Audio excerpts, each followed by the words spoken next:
Your show will go live in 5 seconds. 4, 3, 2, 1.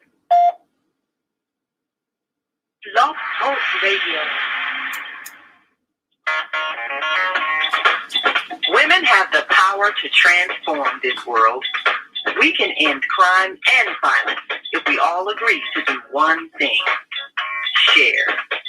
Let's share our wisdom, share our time, share our talent, share our finances, but most of all, let's share our love. This is the Female Solution. Join me, Naima Latif, every morning, 7 a.m. to 9 a.m. Central Standard Time, as we bring you stimulating discussions about the issues affecting our lives. If you're listening online at www.blogtalkradio.com/the-female-solution, press the blue button that says follow and get our daily topics every morning directly to your email and your smartphone. Hi, I'm Naima Latif, executive producer of the Female Solution radio show. We invite you to call in 515-605-9325 and participate in this daily think tank as we examine the challenges we face and develop solutions that restore peace and harmony. We are global transformers, changing the world from the way it is to the way it should be. We are one. Wherever we live on this earth, we are one human family. On behalf of our team of radio hosts, I'd like to extend a greeting to all the members of our family, whenever and wherever you may be listening around the world. To our family in China, Ni Hao. In India, Namaste. In Japan, Konnichiwa. In Korea, Annyeonghaseyo. In Russia, Здравствуйте. In Germany, Guten Tag. In Poland, Dzień dobry. In France, Bonjour. In Spain, Hola. In Italy, Ciao. In Egypt, Ahlan wa sahlan. In Ghana, Akwaba. In Nigeria, Paleo. In South Africa, Sawubona. In Senegal, Nangadet. In Kenya, Jambo. In Israel, Shalom. In Pakistan, Afghanistan, and Saudi Arabia, Assalamu alaikum. Greetings, and may peace be upon you all.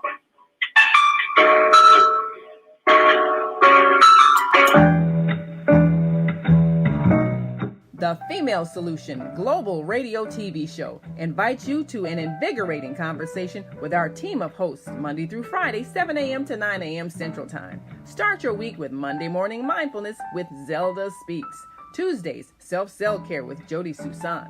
Wednesdays, Repairing Broken Families with Naima Latif and co-host Kareem Hamid. Thursdays, Soulful Solutions with Dr. Debbie Green. And Fridays, Health and Wellbeing with Beata. Saturdays, tune in 12 noon to 2 p.m. Central Time.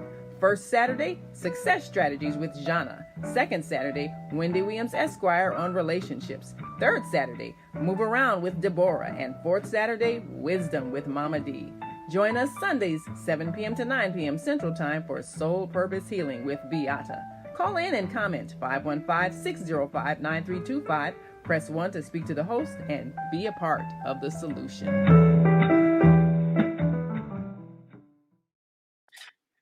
Grand Rising, and thank you all for joining us on this Thursday morning on the Female Solution Global Radio TV show.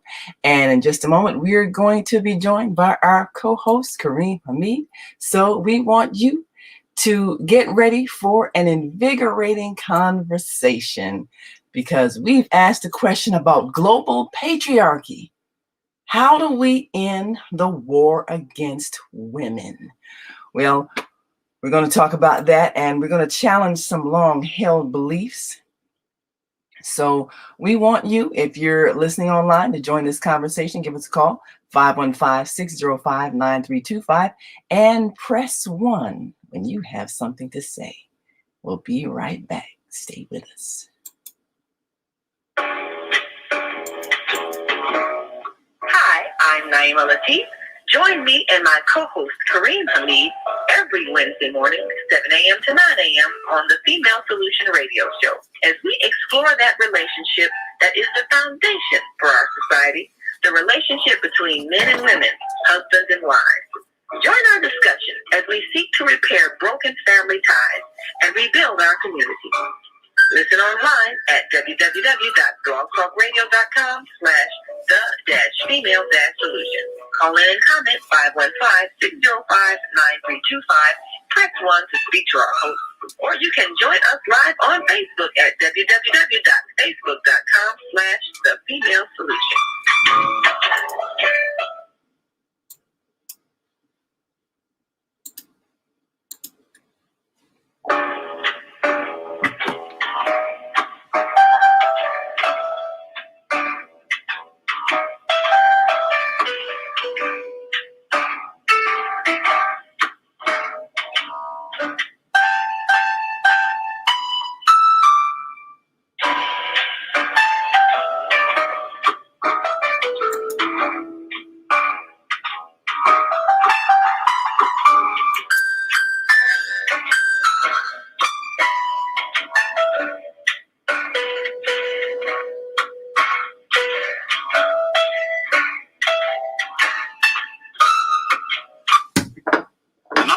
Is outside of your plan and will incur a 1 cent per minute charge if you continue.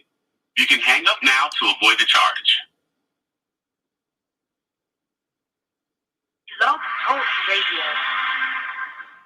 Welcome to Blog Talk Radio. Please hold and you will be able to listen to the show. Aftermath.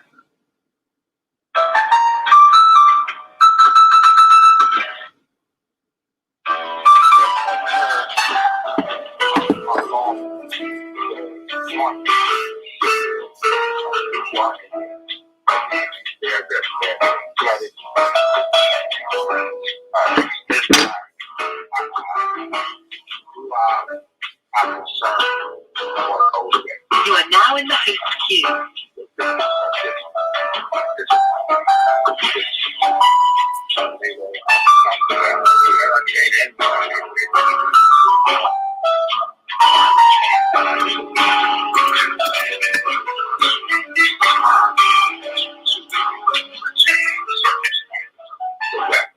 I see we have our host with us, Naima Latif.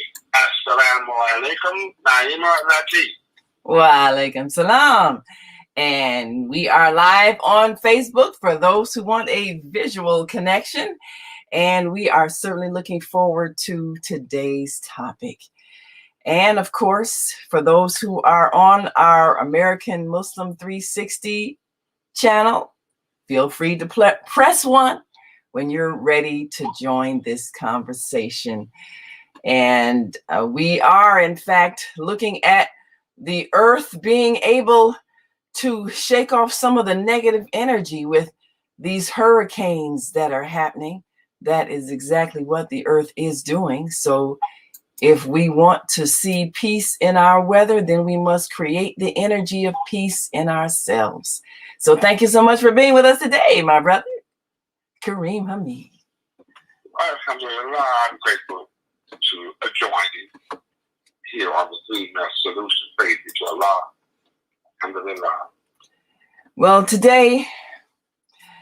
today's topic is kind of inspired by a couple of things that were said this past Saturday on our show. We had a wonderful guest who is the founder of an organization that helps women who are survivors of domestic violence rebuild their lives. And it was such a profound discussion. Our host, Jana from London, of course, interviewed her, and our guest was from Nigeria. And so we really had a chance to take a look at the global issue of this conflicting relationship between men and women and this violence that occurs that is so much a part of how we learn to relate to each other. And then yesterday, I went with my daughter to a performance, a Native American woman. She was beautifully explaining the Native culture of love and peace and brother and sisterhood. And yet there's this infusion that happened when America was invaded, this very violent culture that was brought and inflicted and observed, a very violent culture toward women. And she described it as a global war against women. And it just struck me because that's what we've been enduring. And it's a painful thing. And so I want to look at it, and I want to look at it honestly with our brothers and sisters who I'm sure have had some strong feelings about relationships, and many of them may have anger from relationships that they've had. Some of the brothers may have anger at relationships that they had with women who they feel may have treated them unfairly. But there's something that we have to examine and undo, because we cannot continue another generation of this madness. And we're not seeing it, this level of hostile behavior between males and females in any other species on the planet besides human beings. They've said the only animal that has signs that are similar to human behavior are chimpanzees, where they make war among each other for no reason. Males abuse females. And this is the only two species that it's observed that have been habitual in this behavior. So this is not a day to bash men. This is a day to help us unravel what are the underlying emotions, and how did this contempt for women find its way into every major religious teaching? And how can we remove it if we really want to teach the divine law of love for all? So that's the intro that I would like to put forth. And I want to put forth this thought.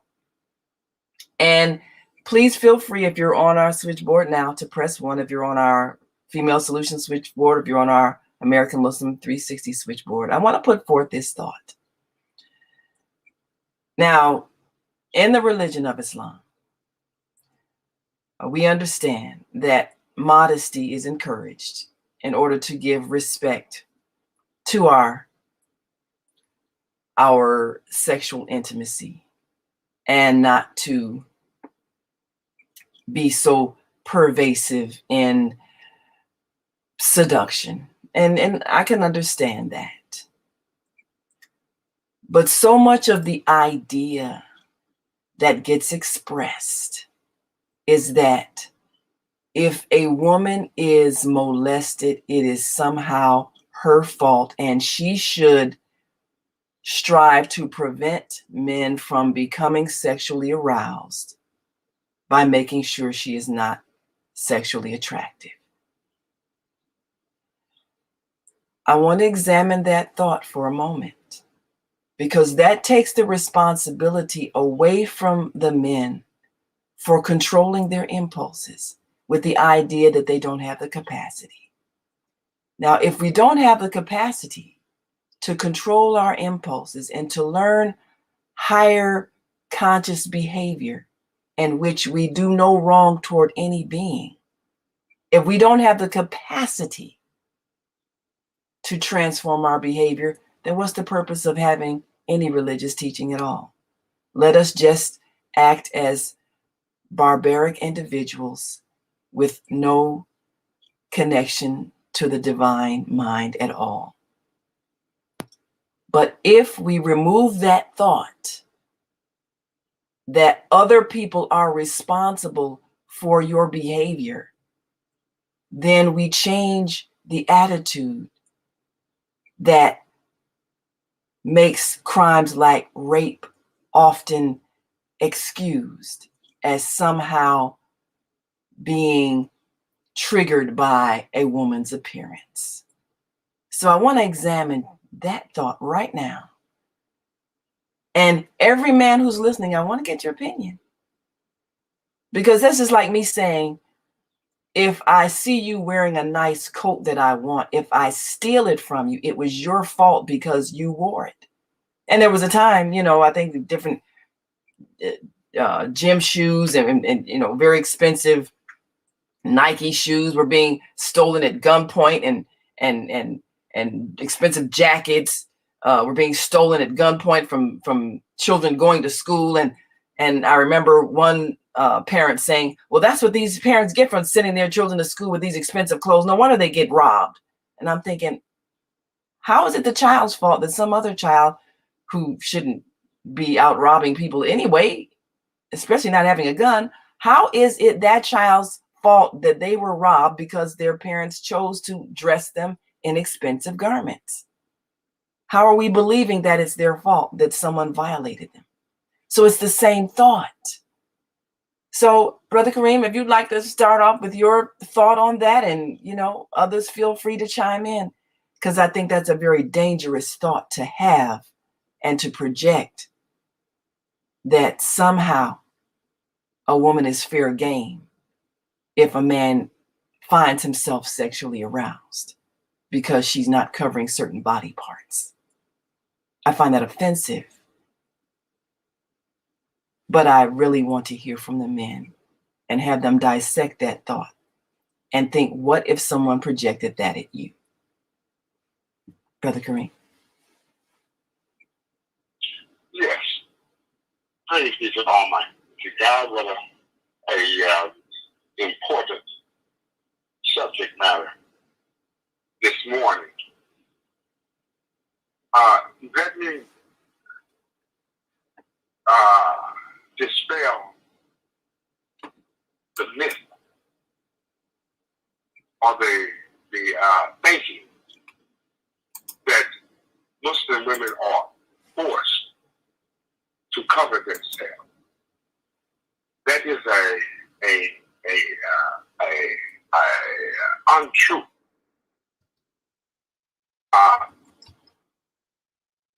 The God-conscious woman, be her Muslim, Christian, Jew, or whatever, she has self-dignity, self-worth. Self-worth. How she feels about herself, especially in light of the value that the Creator has educated her concerning what and who she is. She is the mother of civilization. She is the first teacher on the earth. She shapes and molds souls that are passed through her. So she has great value and great worth. And she, of her own volition, of her own self-worth, covers herself. When a people or a person, when they lose the content of shyness, then they have lost a great valuable tool, a great valuable content within them. There should be a sense of shyness to walk about in the nude. There should be a sense of shyness. That goes for males and females.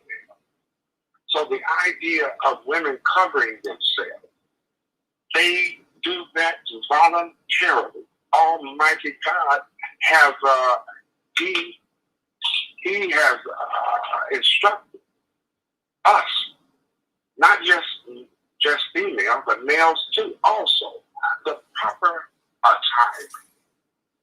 Men should be covered from their navel to their knee.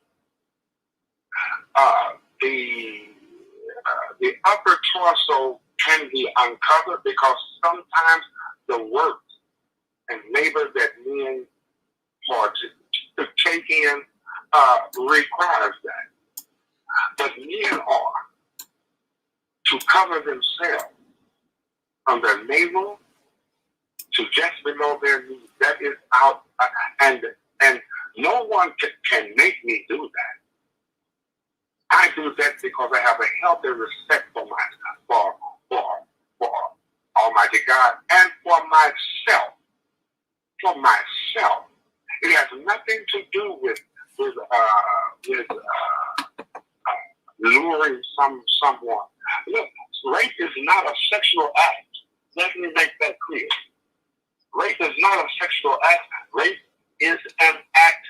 desire to have power and dominance over someone. It is not sexual. A woman can be in a suit of armor. And if there is another person with that malady of overpowering, just taking someone, that is what he or she is. So in no one can dress in a way that will force someone to act outside of what is correct. Well, she shouldn't have been dressed like that. Now, it is in your thinking. It is in one's thinking and their unbridled appetites. Their appetites unchecked by knowledge. We are not animals. We are human. And God gives us, he instructs us on how to be human. For all of us have value. And in respect of the she is precious. She has a great value. Someone asked the Prophet Muhammad, peace and blessings of Almighty God be upon him, who has first rights in connection to me? The Prophet Muhammad answered him, your mother. The man asked again, and then after that, the Prophet said, your mother. The man asked once more, and then after that, the Prophet Muhammad, peace and blessings of God be upon him, answered him, your mother. The man asked a fourth time, and the Prophet Muhammad answered him, then your father. So anytime something is announced three times, it is an indication of the importance and the priority of that subject matter, of that subject. So women are to be valued. They are our mothers. Every one of us came from the womb of a female. The womb is sacred. Almighty God entrusts the womb with the soul of the human being. So so first there has to be a healthy respect for one's self. You respect yourself, male and female. We are not animals. We are human. And in order to be human, we have to have emotions that are tied to being human. We have a conscience. We are conscious of our actions, and we care about others. That is being human. So let me say that someone saying, well, she was dressed like that, and I said, no, you are using that as an excuse. That is just who you are. You need some help. First, we should remove you from the society and give you the help that you need. You need to straighten out your thinking, and your thinking, God willing, will educate your appetite, your urges. So race has nothing to do with sex. It is the idea of empowerment and dominance over another person. There are men, put in a certain situation in prison. Men put in prison and denied the copulation with females, and they act out on each other. Now, that is an abnormal circumstance and an abnormal situation to be in, and an abnormal act. So women are not just raped, men rape men. Yes. So this subject of rape needs to be expanded. Young boys, you name it. But there has to be, when the society loses its consciousness of God, when society loses that there is a sense of right and wrong, especially in relationship to each other, these are the results that we get. We have to become God conscious once more and know that Almighty God has prescribed for us behaviors that benefit us. He has given us disciplines and behaviors that will benefit us. It's not enough just to believe in God. You have to believe God when He says, this is best for you. I command you such and such a thing. You have the free will to follow it or not follow it. Now look at the society that we're in now. We've lost God consciousness. And look, when I say God consciousness, I don't mean just on Sunday. I don't mean just on Friday. I mean with every waking moment, be conscious of God, not just on Sunday, not just on Friday or Saturday. But we need guidance through this creation that we're in. But we are not alone. We are not alone. The enemy of the human being is here among us.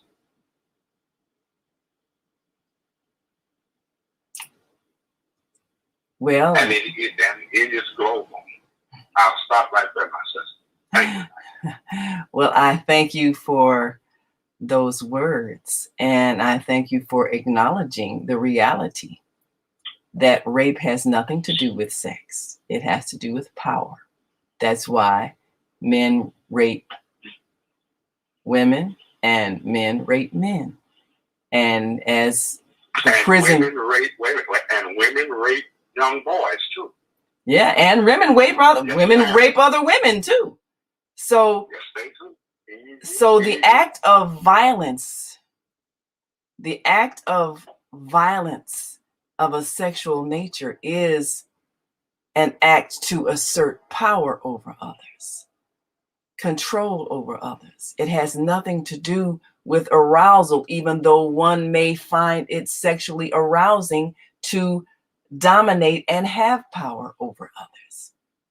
So that is a sickness, an imbalance, an ego that is twisted and in need of forced assertion of power over someone else because somewhere in their lives they feel powerless. That's why often one who is abused becomes the abuser to act out and overcome that feeling of themselves being powerless. So we see that kind of behavior very common in prison culture where there is extreme violence and fear.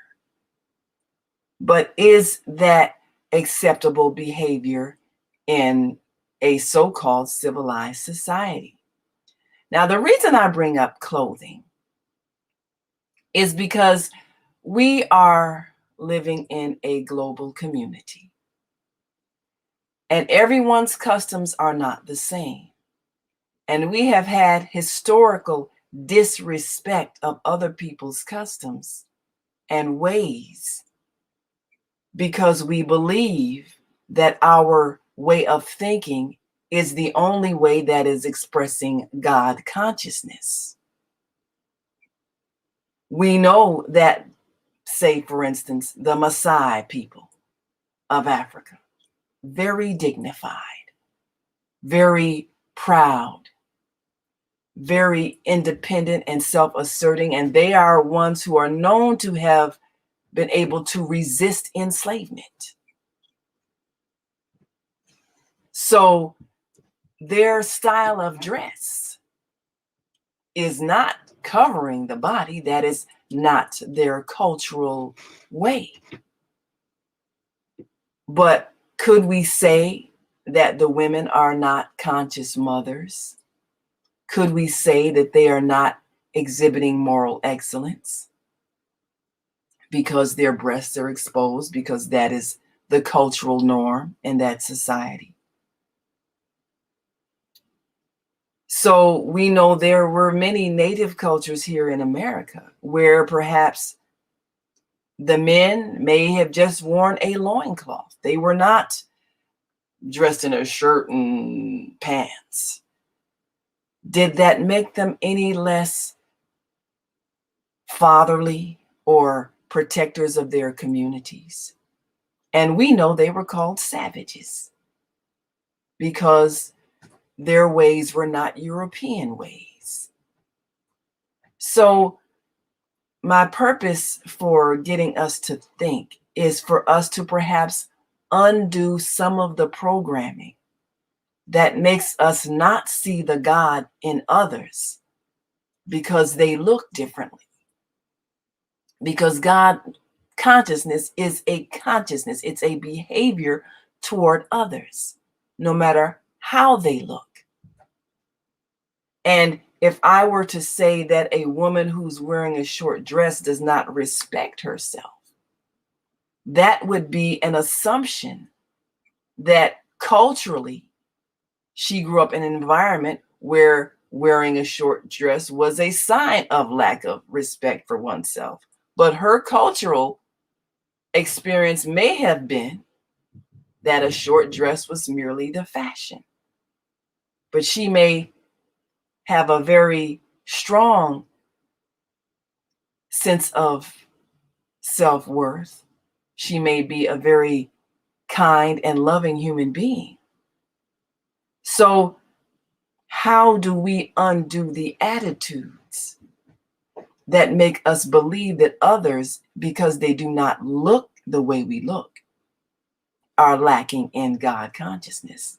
And how do we undo the attitudes that we must make other people's ways our ways in order to accept them and respect them? So we're about to take a commercial break. I want you all to chew on that thought for a moment. And when we come back, we'll address some more issues that point to what seems to be a global war against women that has to stop in order for us to create peace. We'll be back after this quick break. And if you're listening online, we want you to join this conversation. Give us a call, 515-605-9325. Press 1 when you're ready to speak, and we'll certainly open your mic and get your comments. We'll be right back. Stay with us.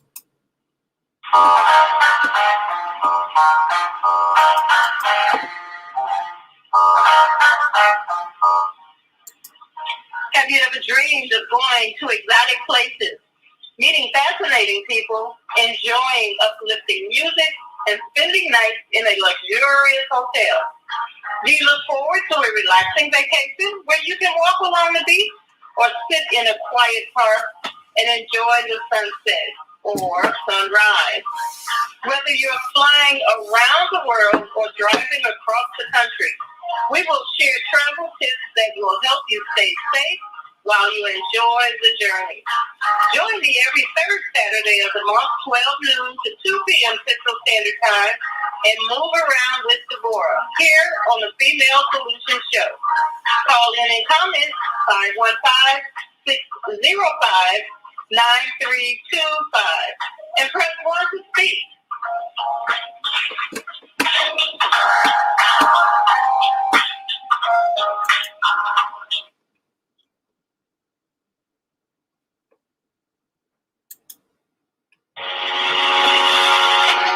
What if you could live to be 120 years old and remain active, healthy, alert, and vibrant? Our bodies are made up of cells that are constantly rejuvenating. So if we take proper care of ourselves, we can literally defy aging. Join us every Tuesday from 7 a.m. to 9 a.m. Central Standard Time to learn about self-care from Tucson Essentials on the Female Solution Blog Talk Radio Show. Learn how to help your body and yourself feel rejuvenated each day through proper nutrition, sleep, frequency medicine, and many unconventional methods of self-care. I'm Jody Tucson. Join me and my amazing guests by calling in at 515-605-9325 and press 1 to speak. We'll help you achieve a breakthrough in your health today.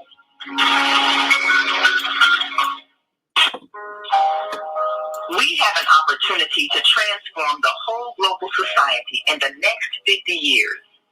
50 years from now, the earth will be populated by a new generation of adults, many of whom are yet unborn. Our mission is to nurture them in childhood with love, guidance, and protection, and to raise them in healthy, happy families.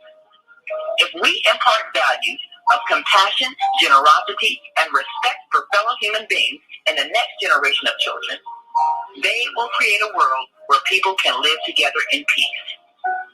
This is our goal. Be a part of the transformation. Get your copy of the book, The Female Solution.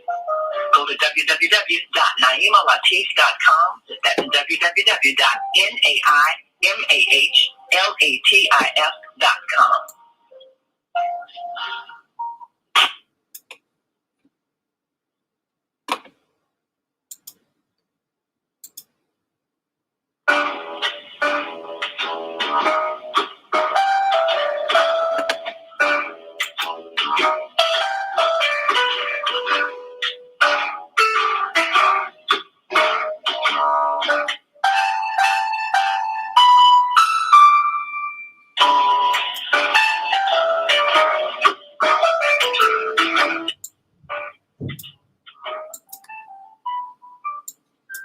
We are back. You're listening to and watching the Female Solution Global Radio TV show. I'm Naima Latif, along with our co-host Kareem Hamid, and we're going to have a bit of a controversy today, perhaps because we've got to address this issue, this ongoing global war against women, and it has crept into all of the world's religions, and it keeps women in a state of fear.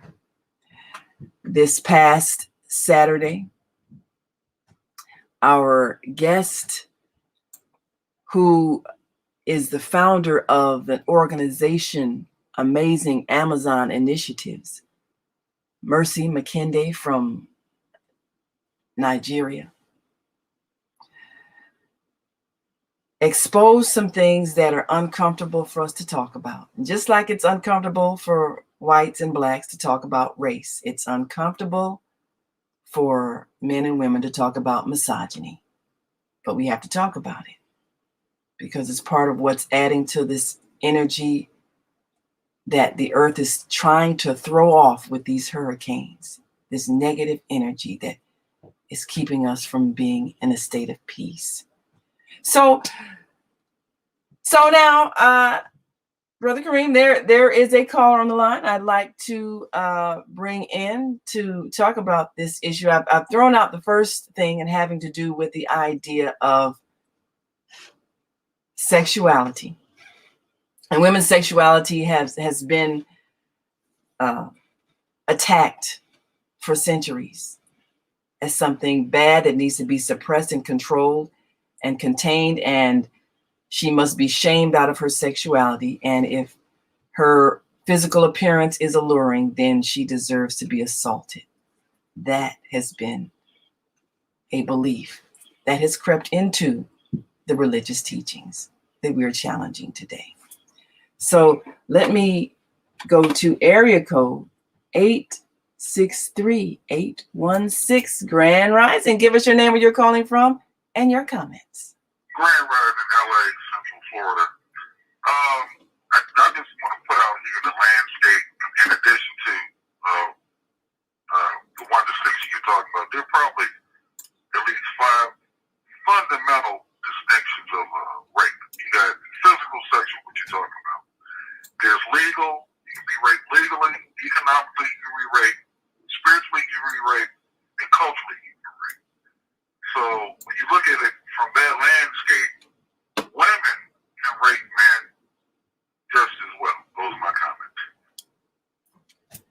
Well, we actually had a guest on that spoke of being sexually assaulted by a woman at an early age. He was, I believe, prepubescent, and he spoke about that very traumatic experience. So just as women can sexually assault men, they can also physically abuse men. And it happens. It does happen. We're aware of that. So it's something in the human being that makes them desire to dominate someone through force, because something in them has been broken and they're trying to repair it by hurting someone else. So we've got another caller, but before we take this next caller, go right ahead. Yes, there's a caller here on the AM360 board, here code 727-309. Please state your name, Martha Nyla Abdullah, and where you're calling from. Florida.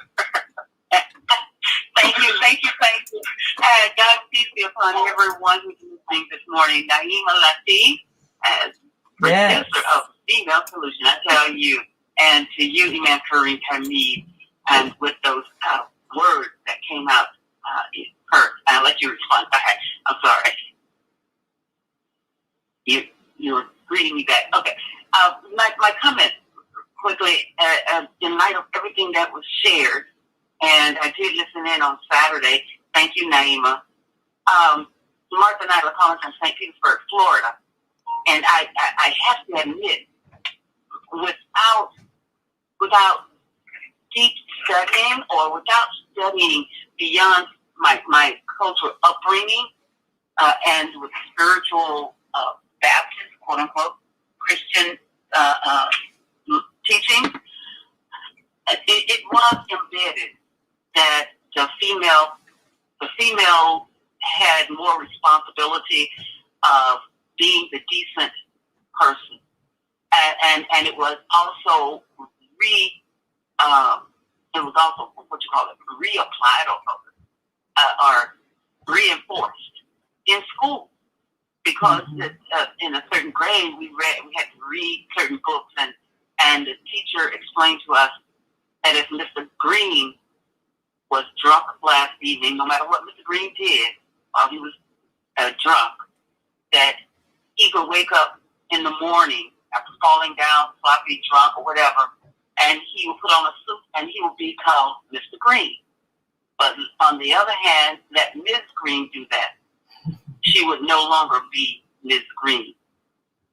So that told me that there was this. I didn't see it as an imbalance. I saw it as more of a responsibility on the female to maintain the honor and the discipline and the decency for humanity, yes, but definitely for herself, and that her self-worth can never be regained. So, it stuck with me.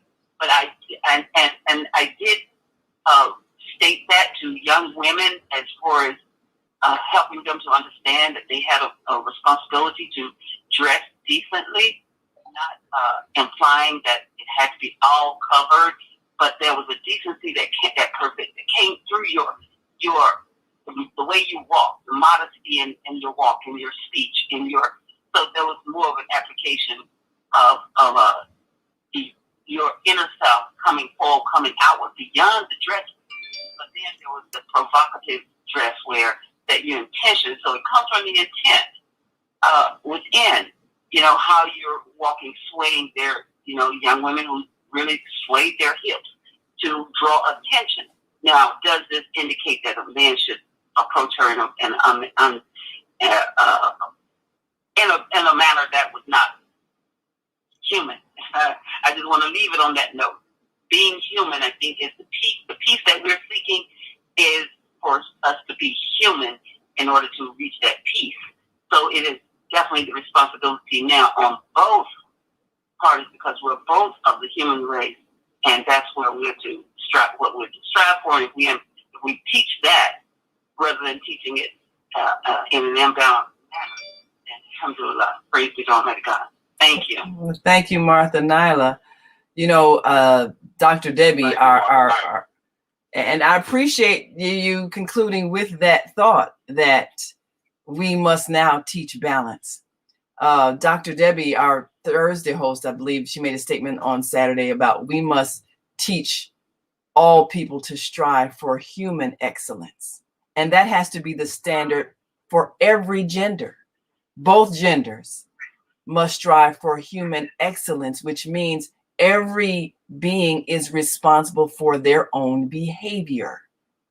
And when we teach that, then we're going to eliminate the idea that one is more responsible for respect than the other. All are equally responsible for maintaining their own dignity and self-respect and respect for others. Now my question to Martha Nyla, and probably the next caller that I take here, we have a caller at 773-737. Why was the thought accepted that a man may lose his dignity in a state of drunkenness and still regain his dignity the next day if he simply cleans himself up and puts on a suit? But a woman, if she loses her dignity in a state of drunkenness, can never regain her dignity. Why was that thought accepted? So, Martha Nyla, you want to take a stab at that? In your opinion, why do you think that thought was even accepted? Yes, and I'll say it was from the powerful, controlling situation that was far before my being born. Just reading this, and studying later into history of civilizational periods, and one civilization, evolving to the next, to the next, to the next. You see in each civilizational period that there was the man being the man, and the woman was to be the weaker, and it comes from the religious tones that was set, and I think that's where it really evolved from the perception or the interpretation of that God created the woman to be the weaker, and therefore she's to be that from that rib, that she's to be the weaker sex, and she could never be the strong or have the strength of dignity as a man, and she's not a woman until she reaches a certain age beyond where a man would be. She reaches the age of 18, but she's never to reach an age of spirituality. I'll stop right there. Now that's a heck of a thought to have injected into one's mind and to accept. And I'm going to take the next call and then ask a question about that thought that we accepted without question, or our questions weren't allowed to be answered. Why is it that if someone is physically stronger than you, they should be able to dominate and mistreat you? Why did we accept that thought? But let me go to area code 773-737, Grand Rising. Introduce yourself to our listening audience and give us your thoughts on this topic. Well, hallelujah. Greetings, global transformers and solutionaries. Grand Rising. Hallelujah. Greetings and grand risings to Mama D, our fourth Saturday. Yes. Mama D. Well, before I answer your question about a woman losing her dignity, I wanted to go back a moment. It took centuries for the law to address rape as a crime of violence, not a crime of passion. Yes. And it had nothing to do with what you were wearing. Babies in diapers. Babies wearing diapers. And none fully dressed have been raped. So it's not based on what you have on. Because it's not about passion, it's about violence and dominance and control. over another human being. Yes. Now, I think earlier it was hit on when it's all rooted in biblical, that Black History Bible book, whose hero is a woolly-haired man with brass-colored teeth and matches his brass-colored face. It's all rooted in the distortion of the role of the woman in the Godhead. We have reached a point in which it says, "Come, let us reason together." And now that we are in this age of reason, it is reasonable to say you got God the Father, and that's the man, and God the Son, and that's the man. But where is God the Mother? It is not reasonable. When I look up in the sky, I see one sun, one moon, and many stars, one daddy, one mama, and many children. But when it comes to that biblical distortion, it's written clearly. Come, the Creator was sovereign, and then all of a sudden the script changed, and He said, "Come, let us." He called in the family. Let us make man after our image and our likeness, and He clearly said, male and female. Created He them. It said He blessed them. He told them to be fruitful and multiply. He told them to have dominion over the land. But then we get over, now that was on the 6th day, but then we get over in Genesis 3 or 4, talking about a man being by himself in a garden in the east. Well, what happened to north, south, and west if we are being reasonable? But it gets back to that God. Why is it that we still don't have God the Mother? And as long as we don't have the female representing wisdom and comfort, we will have war and pain. Because it's about dominating over somebody instead of the equality that is there, rooted in the spiritual family. God the Father, God the Mother, and God the Child. You can't keep having male, male, male. Nothing comes from two men. Not physically and not today. And so I think that because of that biblical distortion, that's why it's respect. You just, the female has not been respected with her role in creation. Everything comes from the female. She's your first teacher. She is your first source of comfort. And we just can't keep skipping over that. I ask my 2-year-old about a family. If I say you got God, you got a mother, and you got a child, who is missing? The daddy. And some of them don't even have daddy. But they know the daddy. And if you have a mother and you have a child, you have a father and a mother, and who's missing? The child. They comprehend it. They get it at 2 years old. It is a matter of respect. And that is why I'm on a mission to come into this world on a truth foot. When you come into this world, stop lying and talk about my birth. It is not your birth. You did not do the birthing. You didn't do the labor. You didn't do the work. You got born and you were alive for 9 months inside of your mother's body while she was sharing her food, water, air, and emotions with you. And then she gave birth and you got born on the earth. And people still want to skip around and, well, you know my born day. No, you missed it. Well, you know my birth. You missed it. Birthday. The mother gave birth. Yes.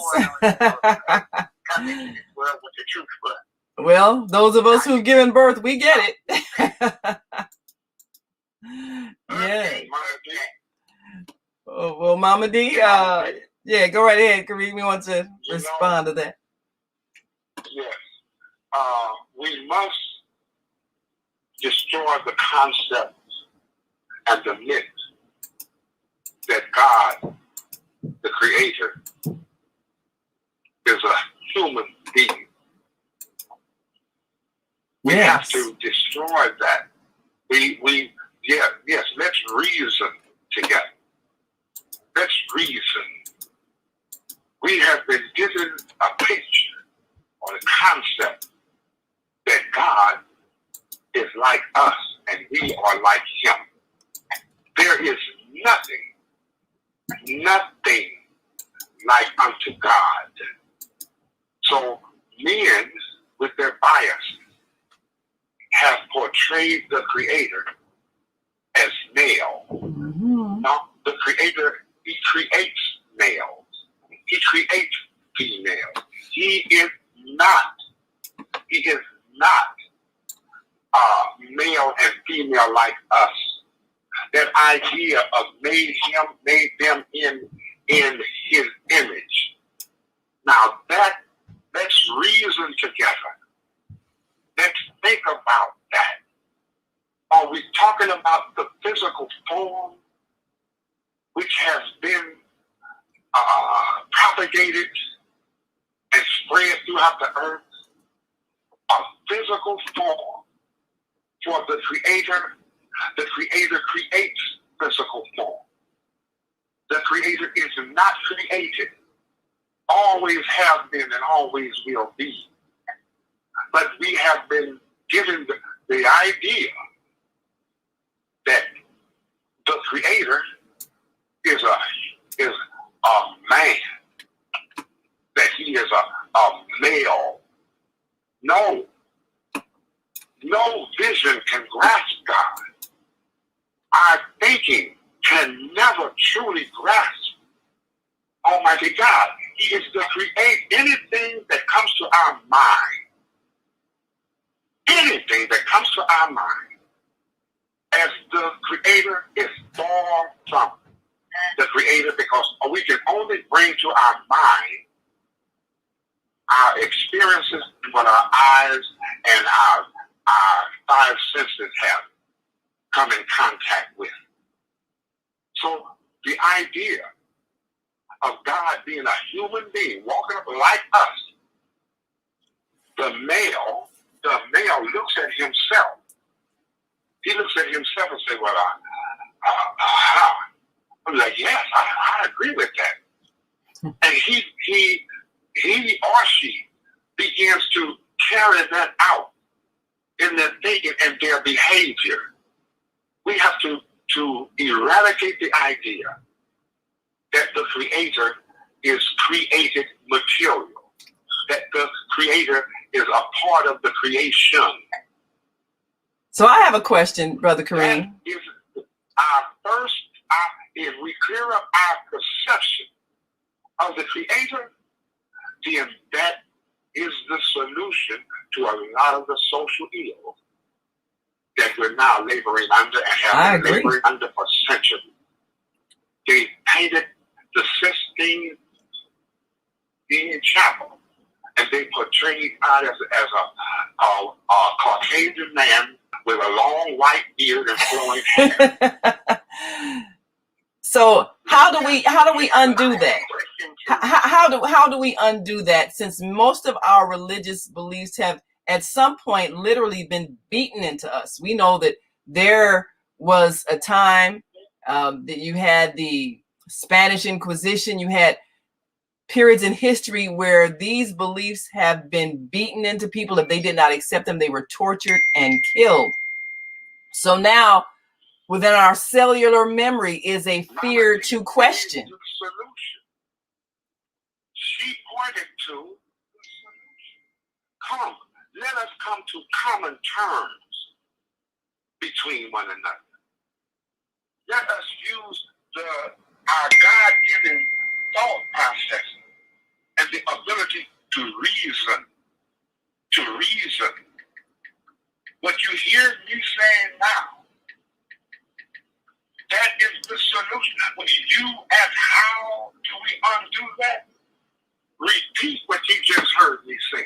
Whether it is accepted or not, that's not on me, you, or anyone else. But at least say what is real. Say the reality. And wherever there is fertile ground, the seed will take root. We are not responsible for the results, but speak the truth. That's how it is done. That's how it's done. Well, we got to take another break. And we got another call on the line, 773-783. We're coming to you next. And Mama D, I believe you guys also have another question. We have to change our thoughts.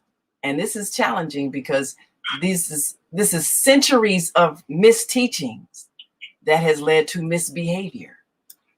And old habits die hard. We'll be right back after this quick break. If you're listening online and want to join this conversation, give us a call, 515-605-9325 or 515-605-9891. You're listening to the Female Solution Global Radio TV show. I'm Naima Latif, along with our co-host Kareem Hamid and our American Muslim 360 family on the line. And we will be right back. So stay with us. Do you worry about finances, family, health, job, relationships? Are you in pain? Do you feel stuck? If you answered yes to any of these questions, help is available. Don't worry, you're not alone. It's part of the human process. You only feel this way because you haven't mastered the voices in your head. No hype, just down to earth, solid, workable tools and techniques that you can practice daily. It's really food for the soul. Whether you want to learn how not to worry about anything, reverse type 2 diabetes, publish a book, promote your product or service, or just make extra money. Take advantage of the deal of the day. Go to zeldaspeaks.com or call 312-409-6619. Mention promo code The Female Solution and get free shipping. That's zeldaspeaks.com or 312-409-6619. Stop worrying today. Visit zeldaspeaks.com.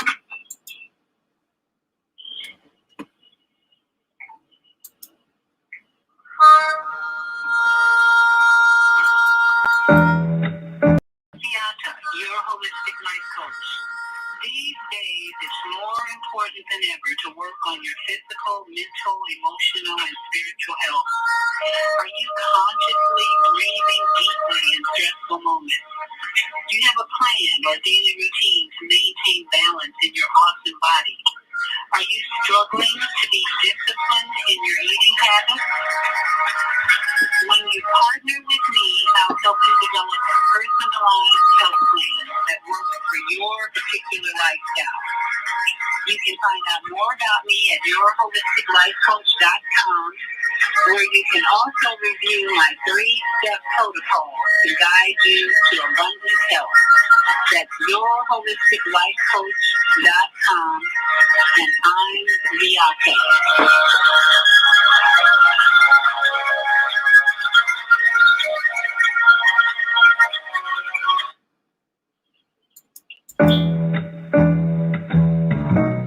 The Female Solution Global Radio TV show invites you to an invigorating conversation with our team of hosts Monday through Friday, 7 a.m. to 9 a.m. Central Time. Start your week with Monday Morning Mindfulness with Zelda Speaks. Tuesdays, Self-Care with Jody Susan. Wednesdays, Repairing Broken Families with Naima Latif and co-host Kareem Hamid. Thursdays, Soulful Solutions with Dr. Debbie Green. And Fridays, Health and Wellbeing with Beata. Saturdays, tune in 12 noon to 2 p.m. Central Time. First Saturday, Success Strategies with Jana. Second Saturday, Wendy Williams Esquire on relationships. Third Saturday, Move Around with Deborah. And fourth Saturday, Wisdom with Mama D. Join us Sundays, 7 p.m. to 9 p.m. Central Time for Soul Purpose Healing with Beata. Call in and comment 515-605-9325. Press 1 to speak to the host and be a part of the solution.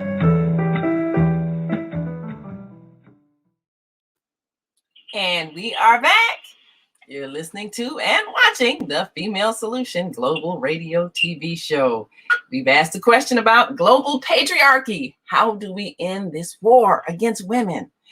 It's in all of our religious teachings, many of our cultural behaviors for centuries, and it's time to stop.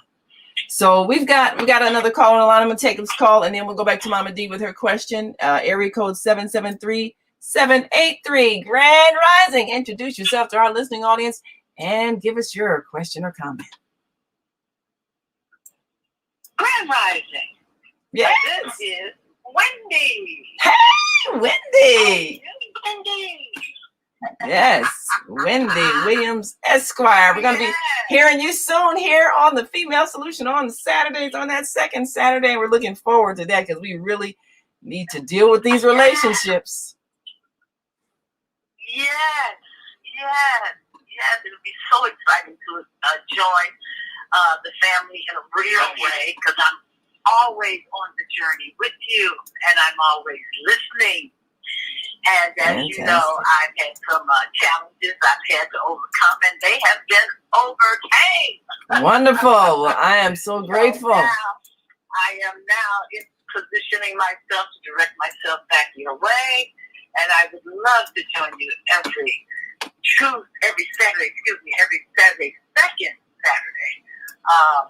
And that would be fantastic. But you guys are holding it down. Oh, You're yeah. holding it down. Listen. I'm checking out this topic this morning. You know, being an attorney, this is right up my alley. Oh, yes. About rape and abuse and mistreatment and, of course, the legal remedies that are available, of course, civil and criminal penalties. But I'd like to talk about this eradication from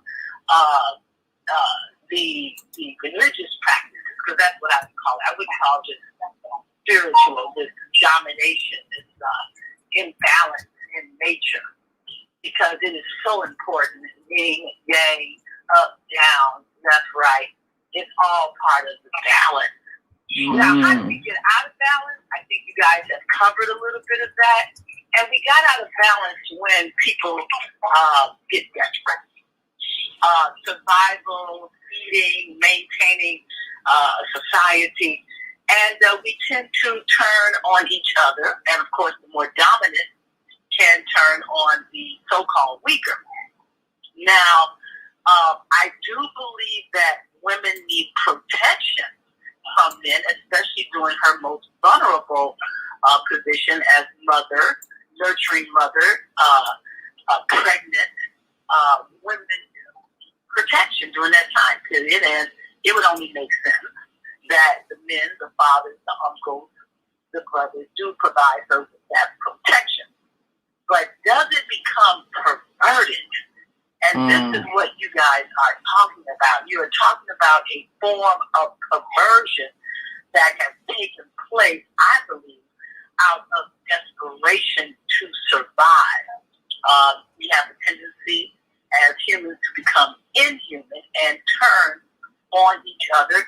I'm using cannibalism only as a figure of speech, where we begin to harm each other and actually devour what is true and natural. Women, I believe, I would like to have been, and I was, protected as a female and protected by my mother and my father to begin with. And so it was unacceptable to accept abuse.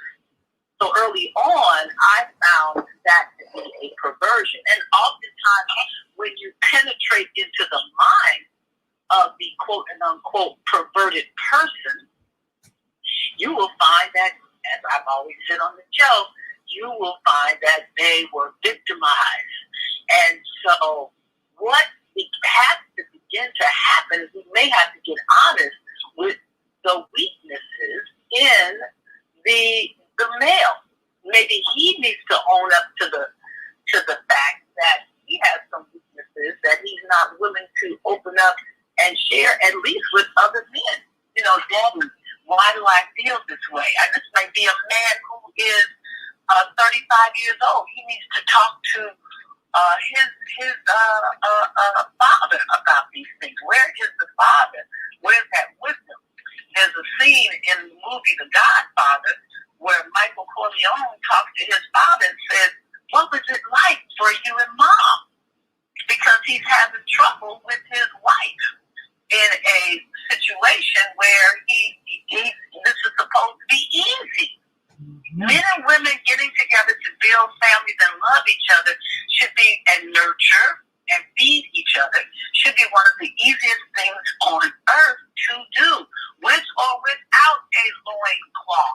Okay? Mm-hmm. So it doesn't, the loincloth is irrelevant. That's cultural. I mean, if you live in 110-degree weather, come on now. And if you live in a society, yeah. So, you live in Chicago, a loincloth is not going to work. And what we wear in Chicago is going to be too much for the sub-Sahara. So let's, keep it, reasonable and keep it real.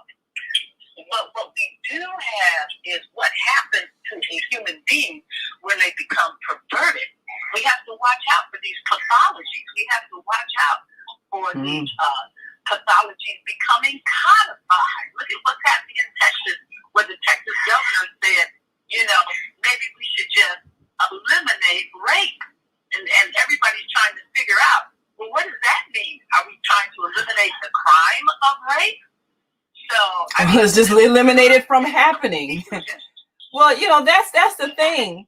And Attorney Wendy, as you speak about the people who are obviously imbalanced, there's something wrong. Now, this past Saturday, our guest Mercy Makinde from Nigeria told us her story as a 17-year-old woman. Her father called her home from the university. She had been, enrolled in university, taking classes, starting her life.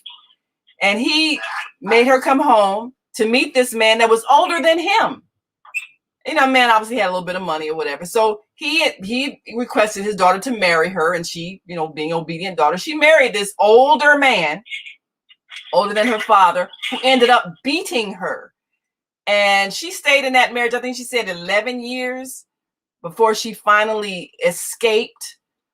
But the idea that your parents, your father, your brothers should be protecting you, what happens in these cultures where you're exploited? We want you, we're going to marry you off to this guy, he's got money, and maybe that'll help the family. That is so common worldwide, where girls are used as commodities for the family to increase their wealth. They'll marry them off to some guy, doesn't care how he treats her. And so where's the protection? Yeah, it's not fair because culturally, two things have happened. A Western culture has blended into the loincloth culture. And this has been very difficult when people are still alive who remember that we used to always take our baths on Saturday night. Well, now we can take a shower every day and a bath every day. But we're talking about her father was raised in listen, sometimes you can't go back. Okay? The daughter went back out of obedience. The daughter went back out of obedience to a culture that she was raised in. She didn't know there was an alternative. She didn't know there was anything outside of that.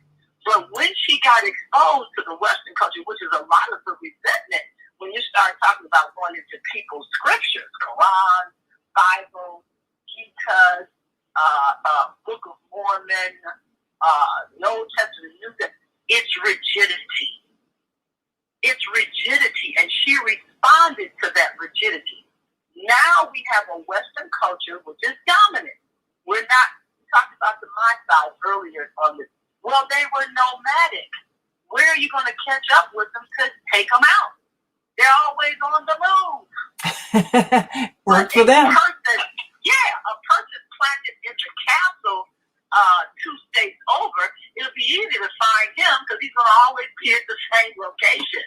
But when you are nomadic, I have this problem when I'm trying to put service on someone to bring them into court. I can't. And they keep changing apartments. Yeah. Don't have an address. My side didn't have a location where you can find them.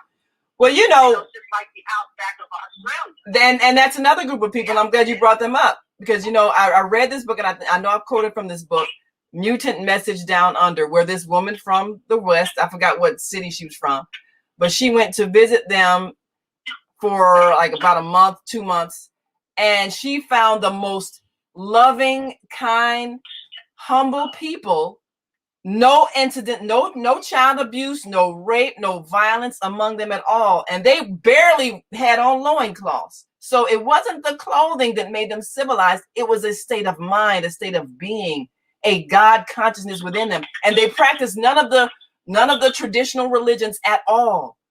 Because they said, well, we know the teachings of Jesus. We never forgot them. You people forgot what he taught. He taught love. He taught peace. We live that. So how do we? Well, the question is, as you posed, how do we eliminate? Which I guess was the context in Texas. How do we eliminate rape? How do we eliminate the mindset of dominance against someone? How do we eliminate the belief that it's okay to hurt someone who is physically weaker than you? How do we eliminate exploitation? How do we eliminate that behavior and make it not be acceptable? Yeah, this is real easy. That first of all, if you persist in going in the wrong direction, there has to be a penalty for this, not a reward. There has to be a penalty. And then the expectations have to begin in the home. The expectation has to begin in the home. So it's like when I'm researching the reason and the rationale behind a law, I have to go into the committee notes. Everybody else just reads the law, but they don't go into the committee notes. How does this referendum even get on the ballot? So you have to go into the committee notes. Well, that's another thing. And that always, hold on, this is really important I'm about to say, because this is the beginning of everything. Research. When there is How do we get here? An incident, whenever there is an incident, a committee gathers together and decides what will be the remedy for the incident. And it can be good and bad. Jim Crow, voting rights, whatever it is. Okay. How do we fix it? That's what we have to do. Have to decide, how do we fix this? Well, I got to take another call. Attorney, we're going to look forward to you coming up, and look for her, Wendy Williams, Esquire, on relationships, right here on the Female Solution. Thank you so much for those brilliant comments. I'm going to take area code 336-350, Grand Rising. Thank you for joining us. And then, Brother Kareem, I think you might have a caller on your line. We'll go to, we should be able to get you before the break. Yes, I do. Yes, 336-350. I believe that's Mama AZ. Grand Rising. Thank you for joining us today. Give us your thoughts. Thank you for having me, Dr. Latif. Can you hear me? Yes, ma'am. And greetings, my dear brother. You're funny. In a good way. I didn't have a pen to write some of the things that you say, but I'm gonna write it down because it makes my heart bubble. You know, it really does. But let me get to the point.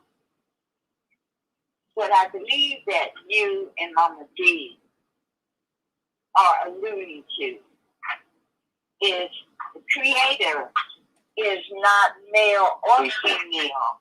The Creator is energy. Yes. And where many of us get stuck in the mud is we are so fixated on believing that the Creator is a man. And did I not hear you, Mama D, say that in your own way? Absolutely. What I said was, yes, you are correct. The problem is that we make everything male in the Godhead, and there's no female, but that contradicts what is written. And the confusion of the difference between the Father and the Son, I believe St. John 4:23 clarifies it. It says the time was and now is for the true worshipers, not believers, but the true worshipers to worship the Father in spirit and in truth. For the Father seeketh such to worship Him, because the Father is spirit. So that is true, and this is what the Son said. He said Father. And this is our mission on earth, is to take this body and transform it into a temple for his spirit to dwell. And that's what it's about. Okay, so Mama D, then are you saying that the energy is male? Everybody says his, he, him. Is that wrong? It's wrong. Okay. Yes. The operative word here. It's the Father. The Father is spirit. If we could get that and spirit and spirit is energy.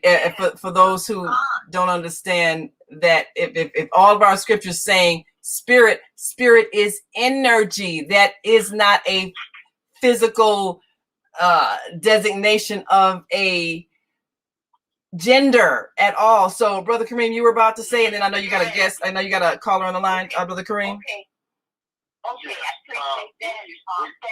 Then comes the son. Now, well, hold that thought, Mama D. Mama D, hold that thought, because I believe Brother Kareem's got a caller on the line that hadn't spoken yet. And you were about to say, Brother Kareem? Yes. I'll be very brief. Created he, them, male and female. Now, you hear the word creator. Created he is them, male and female. So the idea of showing of putting pictures before our eyes and concepts that takes us away from the Creator. He is not like us. There is nothing like unto the Creator. Nothing. Everything we can think of is less than. God says in the Quran, no just estimate do they make of me. No vision can grasp me, but my grasp is over all vision. So you see how we have been set up to war against each other? Absolutely. There's a silent war going on between the male and the female, and it has been influenced through the enemy of human beings. This conversation we're having now, matter of fact, I'm not hearing anyone mention there is a war against masculinity right now. There's a war against masculinity and the female. This is no more than the enemy of the human being. In the Christian scripture, he is called Satan. In the Quran, he is called the Shaitan. And he is real. He is real. So let me throw out this thought. When we come to the proper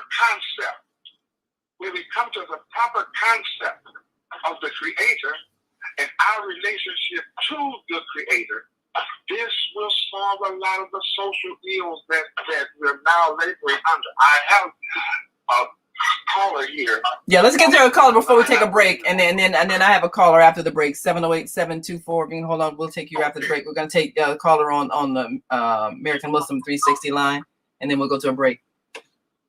Okay. All right. I'm not sure if she just left her mic open, but I do see an indication that Martha Naila Abdullah is with us at this time. Assalamu alaikum, Martha Naila Abdullah. Did you have another question, Martha Naila? Oh, she may just have left her mic open. Well, let me take area code 708-724 before the break. Grand Rising, thank you for joining us. Give us your name, where you're calling from, and your comments. Good morning, everybody. Hey, Brian, how you doing? Hanging in there, another Wednesday morning. Another Wednesday morning, yes, sir. Yeah. Most beautiful Wednesday morning, too. Yes. Oh yeah. Every day we wake up is a blessing. And, Yes, it is. And one thing I will say in reference to Brother Kareem there is why I'd like to know why is it we have to war against each other, especially as a race of people. This is all we have. We should be working together and working with each other instead of going at war with one another. These calls, we must utilize our scripture to help us. There is a way of thinking, a mindset that says, I am better than you. I am better than you. Than who? Than the man that God is creating. And that type of thinking becomes jealous of the righteous man, the innocence of the righteous man that as we all call Adam. And he is an adversary to Adam. And he has pledged to wage war against the human being. And he is granted a period of time to do that. But God said that you will not get my faithful servants. And those that follow you, I will feel held up with you and them. So we ask, why is this? Why are we warring against one another? We have been influenced to war against each other, and that influence comes from an arrogance. That is the original sin, arrogance. I am better than. And so we have been influenced in this environment that has its influence, that has Satan's influence on it. He has touched everything. And we are affected negatively by the influences that we are living in. We must rise above that. Let us reason with one another. Let us search God's scriptures and bring the right perception with that, and we can solve these problems. Well, here we are, African American people,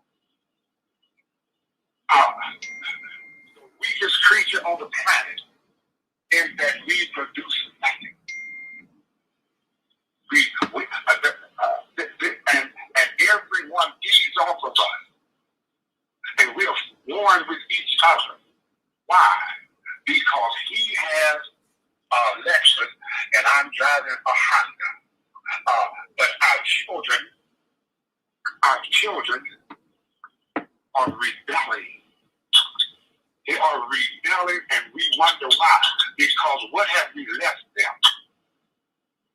What have we prepared for them? So here we are. Here we are trying to guess what? Play God over each other. There it is. Trying to play God over each other. We are not alone. The enemy he was cast out of heaven with us. And praise be to Almighty God, I'm going to make this statement. His time is running out. And praise God, we're having these kind of conversations universally now. Universally. His time is running out. And what we are doing here now is what all of us should be doing. Let's come together and let's reason. Let's use our intellect and our reason and the proper position of our hearts and our souls to come out from under the influence that calls us to war against one another. And there's no more crucial war than the war between the male and the female. Absolutely. That is where the civilization begins. He has portrayed women as less than and portrayed males as better than. Who did that? God didn't do that. Ah. It is God didn't do that. Thank you for saying that. And that's the challenging issue that we have, is to help all of us who are following any belief system in which the teachings have been distorted to put one gender above another, to know that this is incorrect. So how do we begin to teach the next generation differently? Well, we got to take a quick break. When we come back, take some more of your calls.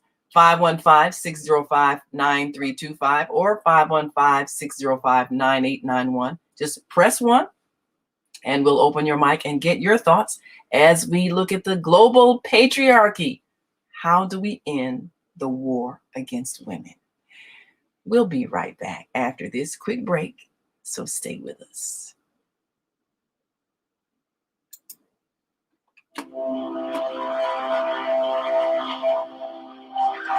Do you want to live in a world without war? Join our global peace movement. Heavenly Culture World Peace Restoration of Life transcends culture, religion, ideology, and other boundaries to achieve a peaceful harmony in the global society. HWPL is committed to bringing world peace and cessation of war through peaceful dialogue between religious groups. I am Director Shin-Suk Kim of the HWPL Chicago branch of North America. Join us for our next gathering. Call 773-580-1501 and be a part of the movement for world peace. Email us at chicagohwpl@gmail.com.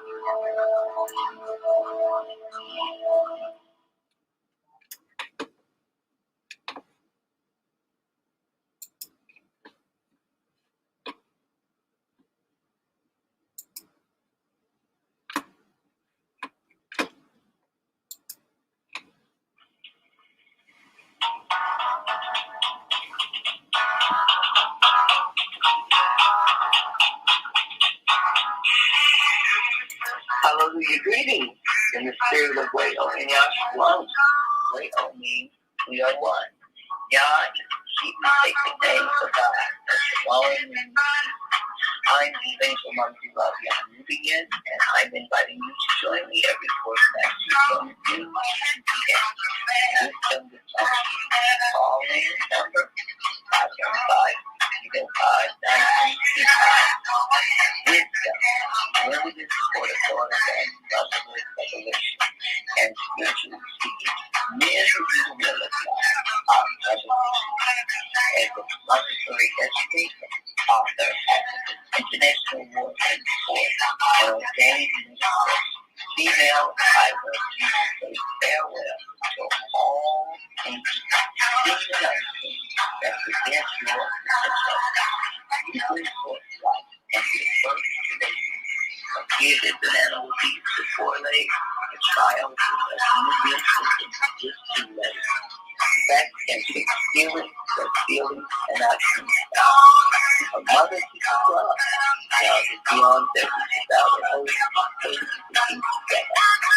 That's what wisdom with Mother is about. Join me every Saturday from 3 p.m. Call in 515-605-9325 to share your wisdom and love those who share. Remember, Mother's farewell. You don't give child up, and if you doesn't, it's high. Female, you are the global transformer with the power to change this world. Use it.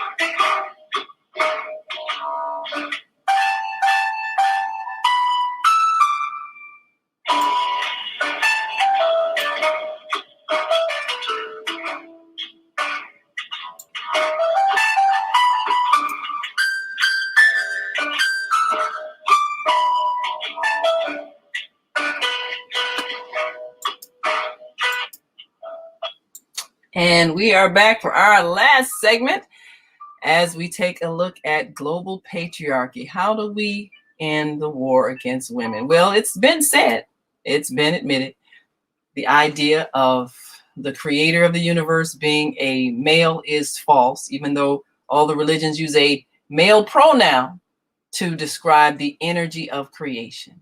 Well, we are all energy. We are all the energy of creation. There is no distinction between anyone because all of us are the energy of creation inside a physical body. We are inside a physical body, but we are the same because we are the same energy of creation. Can we now teach that to our children and stop teaching them falsehood? Are we ready to teach them truth? That all of us are equal because all of us are the energy of creation. And this physical body that is containing this energy of creation is simply a temporary container for us to explore, experience, and learn, and ultimately remember how to love. That's why we're here. Can we now teach that to our children and remove all of the other misteachings that create conflict? Are we ready to do that? That is the question. Because once we do that, we will resolve all of the problems that we have created. And that negative energy that is so pervasive, it can disappear in a moment as soon as we stop listening to it. We are here with our free will to listen to whatever we choose. We can choose to stop listening to falsehood, and then it will disappear. Are we ready to do that? That's the question. I believe we've got a caller on the line that has not spoken yet. Let me see here. Well, I believe we have another comment from Attorney Wendy. You got a minute or so? Go right ahead and give us your thoughts. Do you think we're ready to actually stop teaching all of this nonsense? Do you think we as a global family, are we ready to say, this stuff we've been teaching in religion is wrong? God did not tell women that they were cursed to be under men. God did not say men are superior to women. God did not say men can beat women. Because actually you mentioned law. Our guest on Saturday said that in Nigeria, the law is that a man may chastise his wife. He just is not supposed to cause any permanent physical damage. That is the law. So a woman can't get much help if she's abused because the law protects that. So in your opinion, do you think it's possible to make it a law not to teach inequality or not to teach it's okay for one to abuse another? Do you think that's possible? It's absolutely possible. It's just who's sitting at the committee to decide what is going to be going on. Now, lawmakers are also influenced by the public. And what you're doing with this show and many shows like this on the Female Solution is you are trying to persuade the public, because the people who are already sitting at the table have already made up their minds what the laws and procedures are going to be. But they are heavily influenced, and we saw that with the Republican Party and the infiltration of the Tea Party into the Republican Party. So when there's a movement, when there is a movement from the ground, these people will be voted out and will seat somebody at these tables who will be, responding to the public. But what you have to do first is what you're doing now is to persuade your listeners that things have to change. Things have to persuade change. your listeners to start these things in the home. That there is balance and equality, and there's a reason why there's men and women. One cannot exist without the other. All right. And then you also have to look at where did the perversion come from in the first place. So you have to deal with that as well. And now that things have progressed into a society where women want to go to school,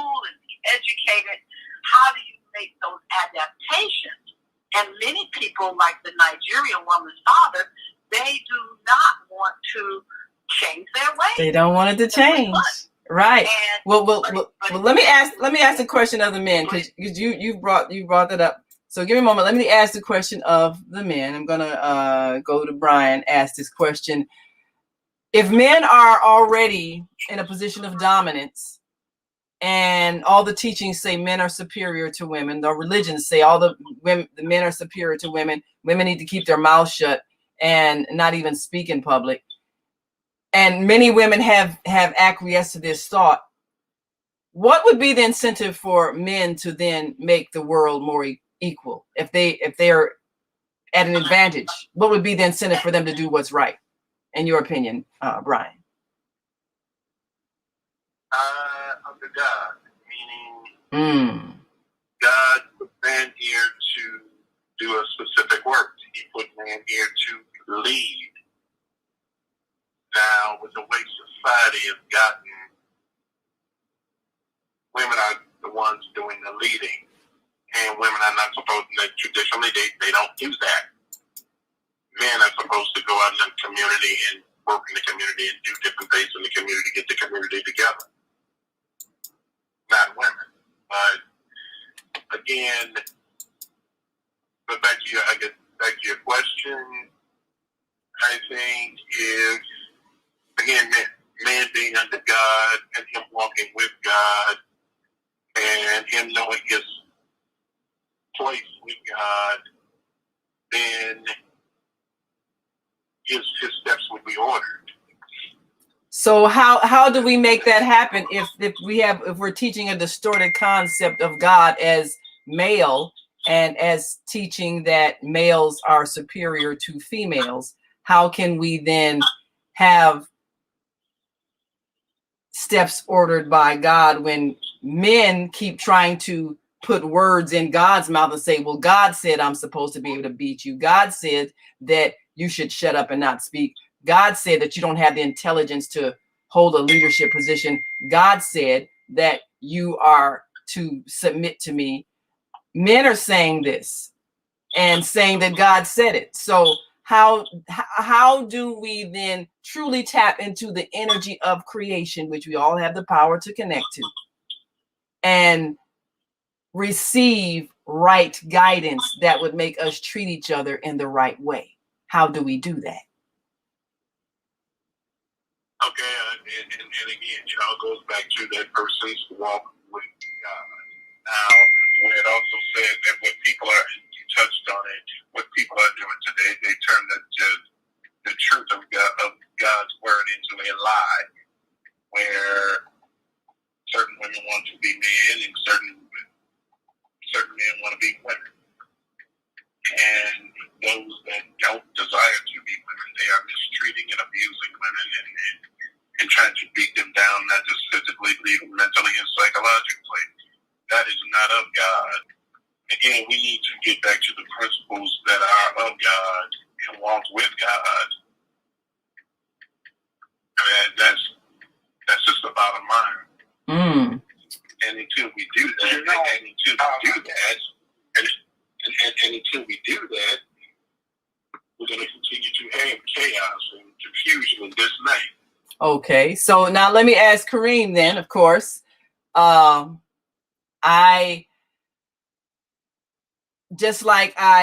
do not see, for example, in America, where Caucasian people are in a dominant position, and the laws and the customs, the practices tend to favor white people in terms of better treatment by the law, better treatment by institutions. So when we speak of equality and there is resistance, why would a person want to give up their position of dominance, of privilege, of power, even though the correct thing to do is to share and all be treated equally?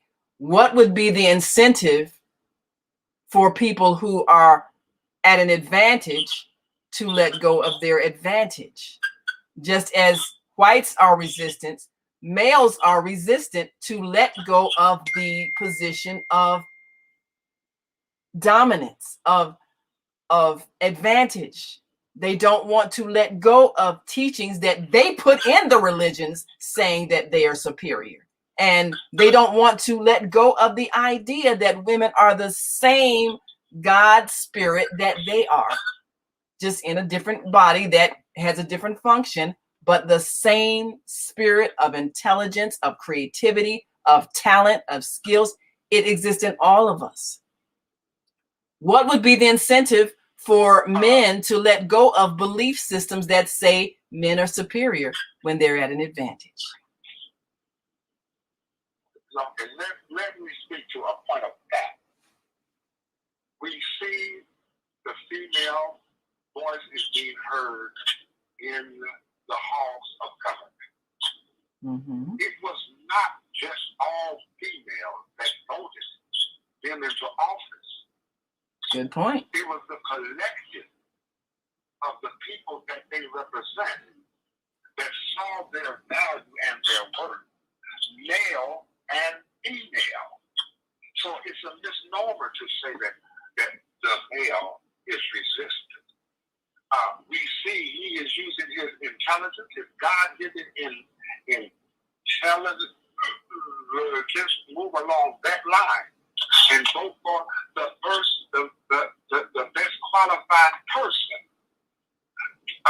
The females that we have in government now, they were voted by we the people.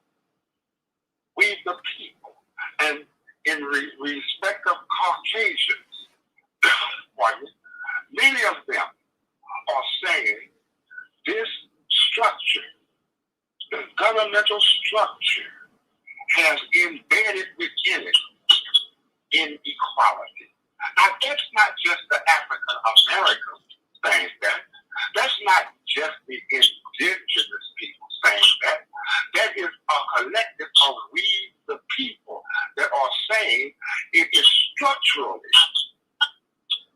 unfair and a demand to restructure the society whereby there is more equality. This is happening now. There is a correction being made. So we can no longer paint with a broad brush segments of humanity. Humanity is speaking with one voice now, and we have to recognize that there is a correction being made. So this here, so even that war against color-coded human beings, that color coding has to be rejected. It is not. It has lived out its life. It is coming to an end. So we must begin to use the language of inclusion, the language of humanity. We must absolutely. Otherwise, we continuously change the language, right? Into the separation of the human being. Absolutely. Male, female, absolutely. Caucasian, African American, all of these, all of those identifiers. There you go. Has to be subordinate to the overall identifier that we are human. And absolutely. The corrections are being, I have my eye, praise be to God. He has blessed us to have our eye to see what is happening. So we are evolving. We've got another caller on the line. We're all suffering now. Yeah. Everybody is suffering.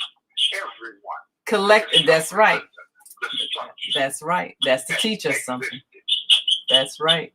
That is the descendants. That's right. Well, we got a caller on the line, and Zelda, our Monday host, has joined us on Facebook Live with some comments. She said in terms of coming up with legislation to actually create this equality, she said we definitely need to put a law on the books and be prepared for it to be stopped by the Senate, just like the civil and voting rights laws. Well, we do have a mindset of some people who want to maintain inequality because they're at the advantage. And she said, can the female solution start legislation? Yes, we can. Let's do it today. Yes, we absolutely must put forth laws that change what is acceptable. And then as Wendy said, we have to change the thought. We have to change the belief. We have to change the thinking so that people are willing to change the law. And of course, we got Wendy Williams on our team. So let's do it. And that's really what this show is about today, is to get us to recognize our errors in thinking that create the problem that we have. And let me go to area code 779801. Grand Rising. Thank you for joining us. Give us your name, where you're calling from, and your comments. Grand Rising. Hey, Micah. Grand Rising. Greetings to all of you. What I see is, I see a male culture that has been evolved over many, many years, over at least 5,000 years. And what I see from the feminine perspective is, we want to invade the male culture and get them to change their culture. But we won't come together as females and create a she culture that expresses the totality of the divine feminine. And that's the only way it's going to work from an energetic perspective. We have to step up and be responsible for ourselves. Like, what's responsible about getting pregnant when you don't want to? When there are all kind of avenues for knowing learn your body. Ovulation takes place. There's no responsibility in that.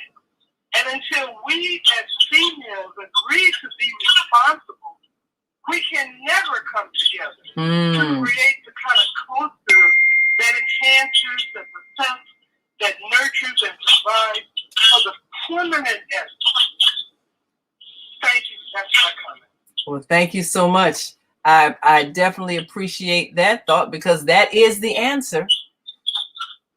Not us having to try to make someone else change. We are the ones who can create the difference. We can create the new thought. We're the ones raising the children. We're the ones selecting the men who are going to be allowed to plant the seed that grows into the body through which souls come and inhabit. We are the ones making the choices. So we have the power to change things.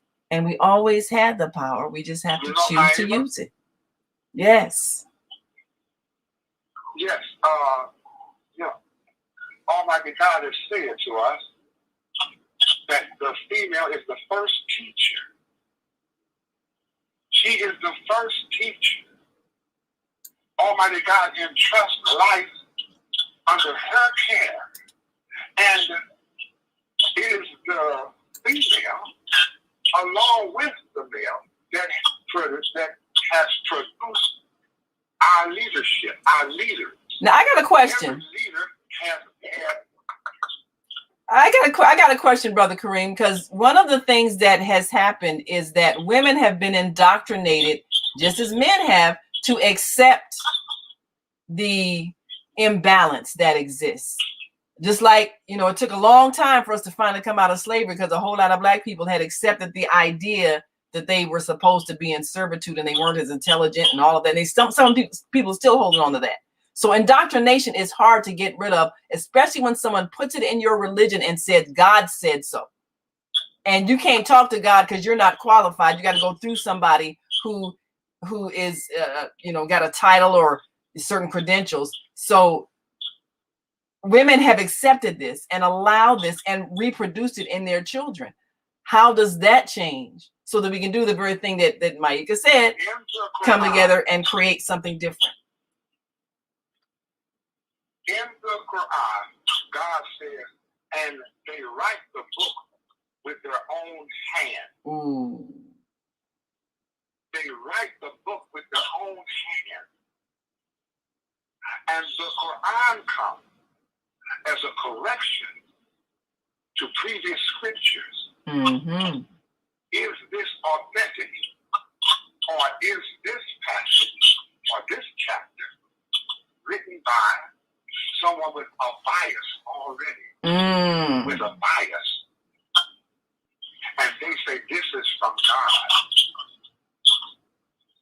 So we have to have the courage. We have to have the courage